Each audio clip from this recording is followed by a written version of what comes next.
obat adalah seni.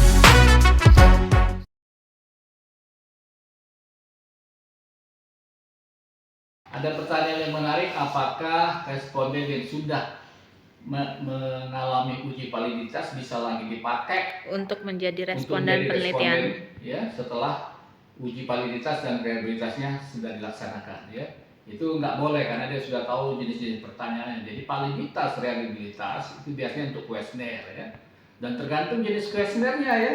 Kalau kita secara umum kuesioner dibagi 3 ya.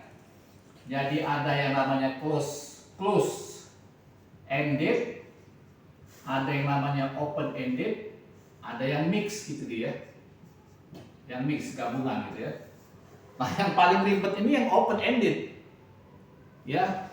Pertanyaan dalam titik-titik, misalnya berapa batang Anda merokok?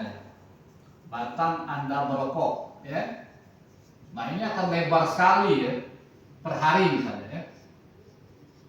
Nah, itu untuk open ended berapa batang kita nggak batasi. Tapi kalau close ended sudah kita udah buat pilihan yang di bawah 10 batang atau 1 bungkus di bawah 10 bungkus. Jadi dia lebih terukur pada ini. Ya, jadi akan susah sekali kalau kita yang open ended.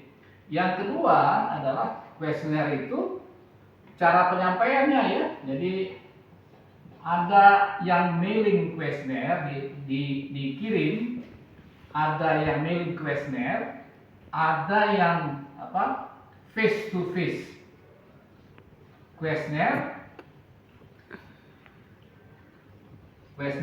yang terakhir adalah focus group discussion, FGD disingkat ya, focus group discussion. Nah, kalau yang sudah face to face karena kita sendiri dengan respondennya sudah ketemu, itu makanya akan susah sekali dipakai untuk menjadi responden. Jangan-jangan nanti responnya semuanya positif karena sudah pernah ditanyakan dan orangnya yang sama nanya. Itu alasannya ya. Jadi cara penyampaian kuesioner itu ada 3 ini. Mailing kuesioner kita kirim, face to face focus group discussion. Satu lagi yang ada sebenarnya, tapi di kita belum familiar ya, walaupun saya sudah baca beberapa hasil quick count katanya by phone ya, atau yellow pages kalau di jurnal-jurnal pakai yellow pages ya.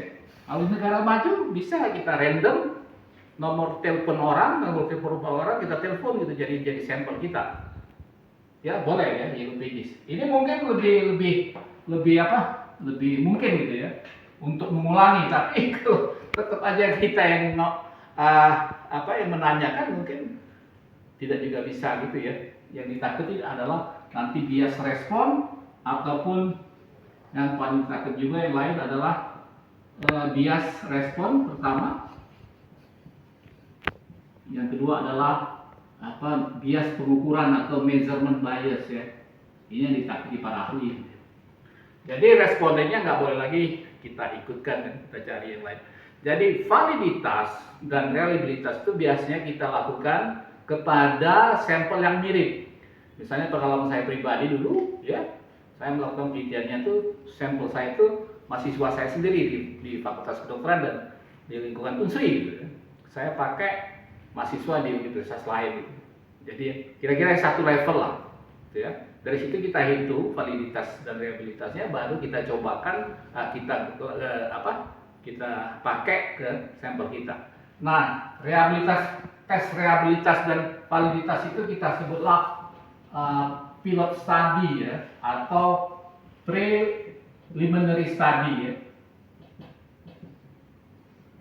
Jadi tidak boleh pada responden yang sama ya. Jadi mudah-mudahan bermanfaat ya. Jadi silakan Anda pakai responden atau sampel yang mirip gitu ya ke yang Anda tuju ya. Terima kasih telah menonton. Silakan subscribe, share, dan komen.